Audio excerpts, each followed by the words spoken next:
আল্লাহ রাব্বুল আলামিনকে ভয় করে না বলেই মসজিদ ভেঙে তারা মন্দির বানায়। আল্লাহ রাব্বুল আলামিনকে ভয় করে না বলেই বিভিন্ন স্থান থেকে মসজিদের ছবিকে সরায় দিয়ে মন্দিরের ছবি বসায় দেওয়া হচ্ছে। বর্তমান 20 টাকার নোটের উপরে যেই কাণ্ডটা ঘটানো হয়েছে, এটা মুসলমানদের অন্তরে ব্যাপক ব্যথা লেগেছে। নুসাল্লি আলা রাসূলিহিল কারীম, আম্মা বাদ। আল্লাহ রাব্বুল আলামিন কোরআনুল কারীমের মধ্যে বলেছেন, ওয়া ইউআযযিম শাআইরাল্লাহ ফাইন্নাহা মিন তাকওয়াল কুলুব, যে যারা আল্লাহ রাব্বুল আলামিনের শাআইরকে সম্মান করে, এটা কলবের তাকওয়ার কারণেই, অর্থাৎ তারা আল্লাহ রাব্বুল আলামিনকে ভয় করে, তাদের হৃদয়ে আল্লাহ ভীতি আছে। এই আল্লাহ ভীতির কারণেই তারা আল্লাহ রাব্বুল আলামিনের শাআইরগুলোকে সম্মান করে।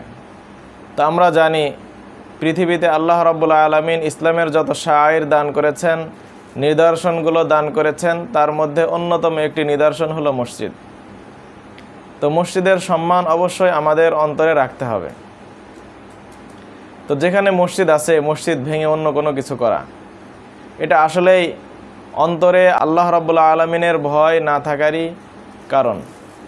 আল্লাহ রাব্বুল আলামিনকে ভয় করে না বলেই মসজিদ ভেঙে তারা মন্দির বানায়। আল্লাহ রাব্বুল আলামিনকে ভয় করে না বলেই বিভিন্ন স্থান থেকে মসজিদের ছবিকে সরায় দিয়ে মন্দিরের ছবি বসায় দেওয়া হচ্ছে। বর্তমান 20 টাকার নোটের উপরে যেই কাণ্ডটা ঘটানো হয়েছে, এটা মুসলমানদের অন্তরে ব্যাপক ব্যথা লেগেছে। যে আমাদের পার্শ্ববর্তী দেশেও ইসলামের উপরে আক্রমণ করা হচ্ছে, মসজিদ ভেঙে দেওয়া হচ্ছে, মসজিদ ভেঙে মন্দির করা হচ্ছে। আবার সংখ্যাগরিষ্ঠ মুসলমানের দেশেও মসজিদকে উঠিয়ে দিয়ে সেখানে মন্দিরের ছবি দেওয়া হচ্ছে। এটা আসলেই কষ্টকর বিষয়। তো এই বিষয়টা যখন ঘটে গেল, মুসলমানদের হৃদয়ে আঘাত হানলো, এরপরে কি হবে? বিভিন্ন জন বিভিন্ন কর্মসূচি দিবে, মাঠ গরম হবে, অনেকের অনেক টাকা খরচ হয়ে যাবে, অনেকের অনেক সময় ব্যয় হয়ে যাবে, কিন্তু ফলাফল কি? ফলাফল দুই রকম হতে পারে। হয়তো এই টাকা বাতিল করে দেওয়া হতে পারে, অথবা টাকা এটা এভাবেই চলতে পারে। তো এভাবে চললে তাহলে এত সময় যে নষ্ট হলো, এত টাকা যে নষ্ট হলো আন্দোলনের কারণে, তাহলে এর ফলাফল কোথায়? অথবা টাকা যদি বাতিল করেও দেওয়া হয়, তাহলেও যে এত টাকা খরচ হলো এই আন্দোলনের পিছনে, এত সময় ব্যয় হলো, এত মেধা খরচ হলো, এর সমাধান কি বা এর ফলাফল কি? একটা দেশের যদি কোনো নিয়মকানুন না থাকে, একটা দেশের যদি বিধিবদ্ধ কোনো আইন না থাকে, একটা দেশের যদি কোনো জ্ঞানের মাপকাঠি না থাকে, তাহলে সেই দেশ কিভাবে চলবে?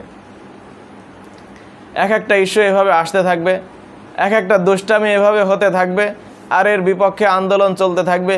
এভাবে কি একটা দেশ সঠিকভাবে চলতে পারে? এটা কখনো হতে পারে না।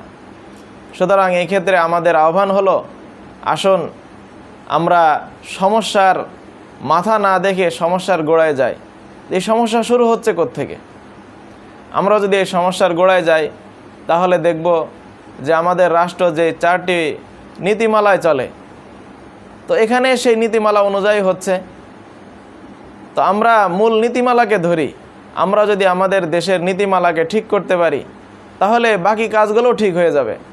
আর নীতিমালাতে যদি ভুল থাকে, তাহলে এর পরবর্তী যে সকল আইন কানুন হবে, এগুলোর ভিতরে ভুল থাকাটাই স্বাভাবিক। কারণ যেখান থেকে তৈরি হচ্ছে ফ্যাক্টরি, সেটাই তো সমস্যা। একটা ঘটনার কথা মনে পড়ে যায়। একজন ব্যক্তি একটা ঘটনা শোনাচ্ছিল যে একজন লোক একটা চপের দোকানে গেল, যে চপ খাবে। তো খেতে যেয়ে দেখলো যে চপের ভিতরে একটা পশম রয়ে গেছে। তো সে ভাবলো হয়তো একটা চপে পশম আসছে, সে আরেকটা চপ খুললো, সেখানেও দেখলো যে ওই চপের ভিতরে পশম। আরেকটা চপ ভাঙলো, সেখানেও দেখলো পশম। তারপর বলল যে আসলে বিষয়টা তো ভেবে দেখার দরকার, কোথায় এটা তৈরি হচ্ছে।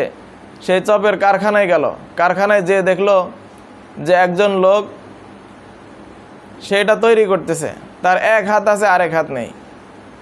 তাহলে এই চপটা তো 2 হাত দিয়ে চাপ দিয়ে তৈরি করতে হয়, তো এক হাত আছে আরেক হাত নেই। তো সেই লোক কী করতেছে? এক হাত দিয়ে চপটা নিয়ে এটা চাপ দেওয়ার জন্য বগলের নিচে দিচ্ছে, দিয়ে চাপ দিচ্ছে। তো সেখান থেকে চপ তৈরি হচ্ছে। তো বগলের নিচের যে পশম আছে, ওই পশমগুলো চপের সাথে লেগে যাচ্ছে। তাহলে এখানে কোম্পানিটাই খারাপ। তো এই কোম্পানি যদি খারাপ হয়, এখান থেকে ভালো কোনো কিছু তো আশা করা যায় না। তো আমরা এমন একটা রাষ্ট্র গঠন করেছি, এই রাষ্ট্রের মূলেই সমস্যা রয়ে গেছে।